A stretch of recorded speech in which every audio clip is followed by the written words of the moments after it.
आपण पाहत आहात सत्य व रोखठोक न्यूज चॅनल महावृत्त न्यूज. आवाज तुमचा, ताकद आमची.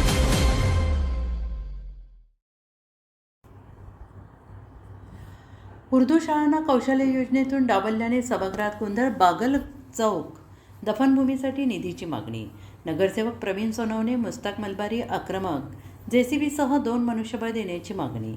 माननीय बाळासाहेब ठाकरे कौशल्य विकास योजनेतून उर्दू शाळांना वगळण्यात आल्याच्या मुद्द्यावरून कोल्हापूर महापालिकेच्या सभागृहात नगरसेवक प्रवीण सोनवणे, मुस्ताक मलबारी यांनी प्रशासनाला धारेवर धरले. उर्दू माध्यमाच्या शाळांमधील विद्यार्थ्यांनाही कौशल्य विकासाच्या समान संधी मिळणे आवश्यक असताना त्यांना या योजनेपासून वगळण्यात आल्याबद्दल त्यांनी तीव्र नाराजी व्यक्त केली आहे.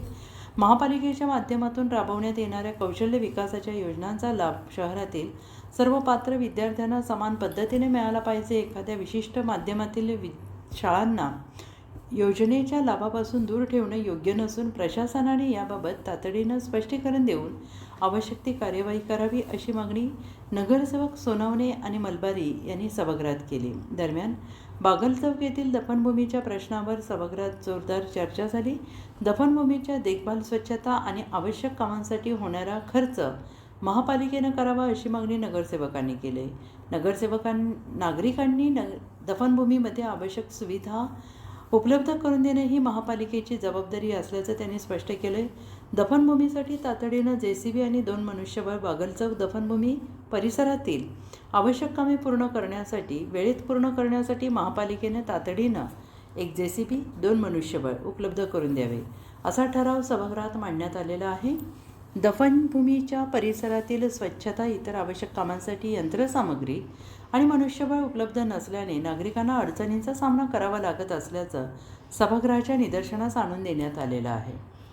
नगरसेवक प्रवीण सोनवणे, नगरसेवक मुस्ताक मलबारी यांनी हा विषय गांभीर्यानं मांडत प्रशासनाने केवळ आश्वासन न देता प्रत्यक्ष कार्यवाही करावी, अशी भूमिका घेतली. दफनभूमीसाठी लागणारा खर्च महापालिकेच्या माध्यमातून करण्याबरोबरच आवश्यक साधन सामग्री आणि मनुष्यबळ तातडीनं उपलब्ध करून देण्याची मागणी करण्यात आली. प्रशासनाच्या कार्यवाहीकडे लक्ष. एकीकडे उर्दू शाळांना कौशल्य विकास योजनेत समाविष्ट करण्याचा प्रश्न आणि दुसरीकडे बागल चौक दफनभूमीच्या मूलभूत सुविधांचा प्रश्न नागरिकांनी सभागृहात उपस्थित केल्याने प्रशासनाची भूमिका महत्त्वाची ठरणार आहे.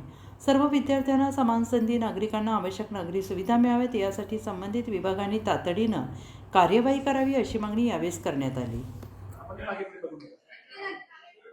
महापौर मॅडम, आपल्या कोल्हापुरात महानगरपालिकेच्या शाळेत जे काय मास्तर, प्रिन्सिपल, शिक्षक सगळीजण जे नाही ते नाहीत हो, पिंजऱ्यात काय हे शिकवायला येतात. ते शिकवायला आल्यानंतर त्या शाळेमध्ये जे एंट्रन्सला जे वेलकम बोर्ड असतो त्याच्यात आपले सगळे मास्तरांची नावं, मास्तर काय शिक्षकांची नावं लिहिलेली असतात. तर ते लिहिल्यानंतर टीचरांची नावं येते, त्याच्या पुढे त्याचं कास्ट का लिहिल्या, कोण OBC आहे, कोण BC आहे, कोण NT आहे, कोण ओपन आहे, ह्याला काय अर्थ आहे मला समजलं नाही. ते मी एकदा बघा शाळेत गेलो त्या शाळेत सगळ्यांची अशी जात म्हणून लिहिल्या. नेहरू नगर हायस्कूल, नेहरू नगर महापालिकेची स्कीम म्हणून महापालिकेचा विषय काढलाय ना. नाही शाळेचं नाही, अहो हे सरांची नाव आहे. तो प्रिन्सिपल कोण आहे, टीचर कोण आहेत, तिचे हे किती आहे, मुदत किती आहे, ते जात म्हणून ST, OBC, ST ते कारण काय लिहायचं.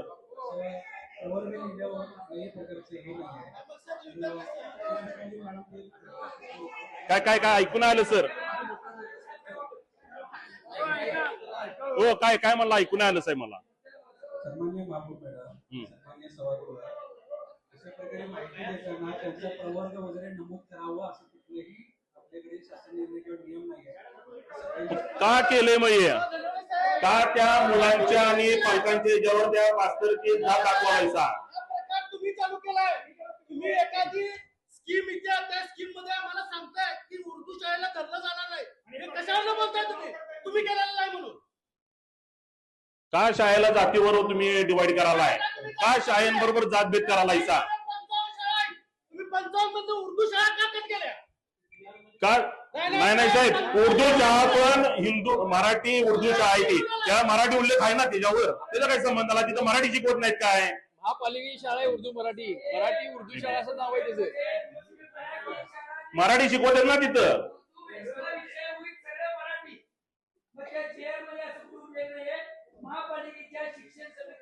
काय शिक्षणात भेदभाव करायला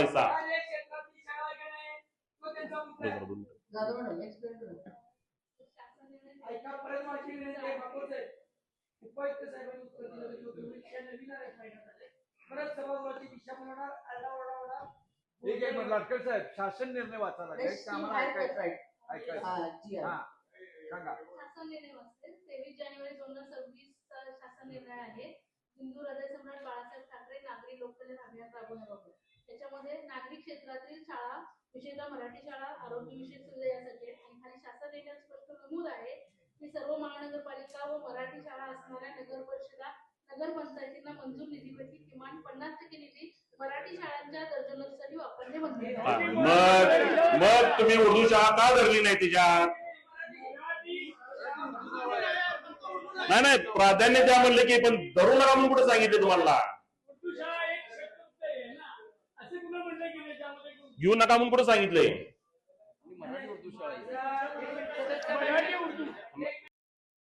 महावृत्त न्यूज चॅनलला लाईक करा, शेअर करा आणि सबस्क्राईब करा.